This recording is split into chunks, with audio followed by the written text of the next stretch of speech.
Ce fut le 3 avril 1484, jour du baptême de Manisoyo, les représentants du roi Nzinga-Kuvu sur la côte atlantique congolaise. La cérémonie baptismale débuta par un grand feu sur la place centrale de Soyo.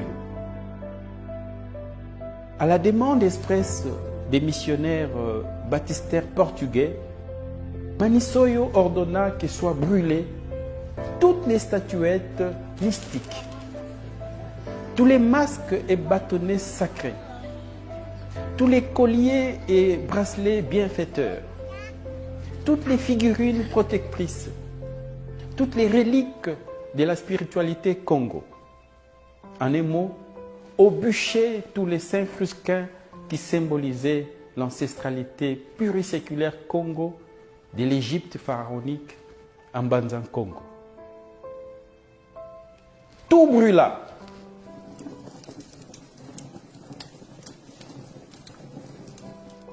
Tout sauf les tam-tams et autres instruments de musique, parce qu'il fallait chanter et danser autour de ces grands feux.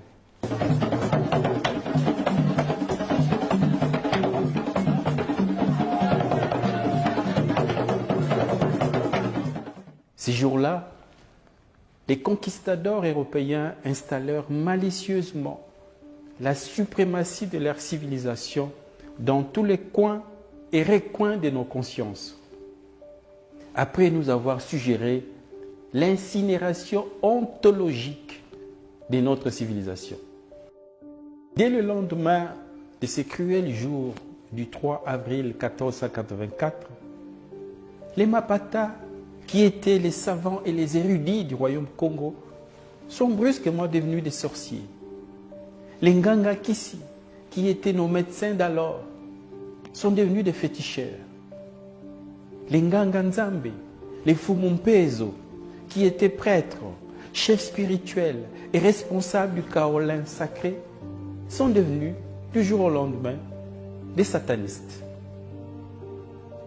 Les Nganga Mayele, qui étaient nos intellectuels, nos éducateurs et nos enseignants, sont devenus des êtres malfaisants.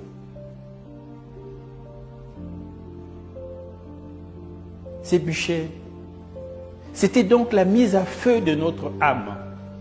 C'était les brasiers de notre mémoire, la calcination de notre passé, la crémation de notre culture, l'ignition de notre histoire.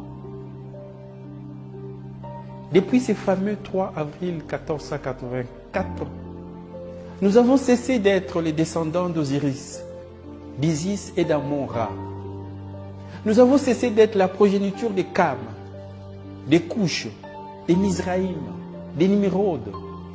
Depuis ces jours-là, nous avons cessé d'être les légateurs d'Akhenaton, des Toutankhamon, des Narmer, des Ramsès, des Pianki, d'Imhotep, des Terranéter, d'Alara, des Cadmos, des Saint-Maurice, des Kankamoussa, des Taharga, et j'en passe, et des meilleurs. Voilà nos illustres ancêtres de l'Égypte pharaonique, de la Nubie, des Méroé, des Napata, qui ont été le premier au monde à avoir pratiqué l'agriculture, l'élevage et l'architecture le long du Nil. Ils ont écrit le premier texte sacré monothéiste de l'histoire humaine, ainsi que le texte des pyramides.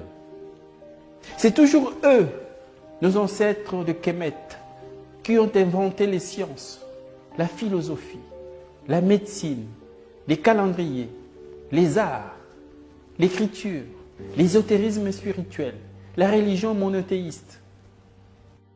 Dépouillés de notre ancestralité égyptienne et nubienne, nous voici devenus un peuple sans père, sans repère, sans mémoire, sans passé.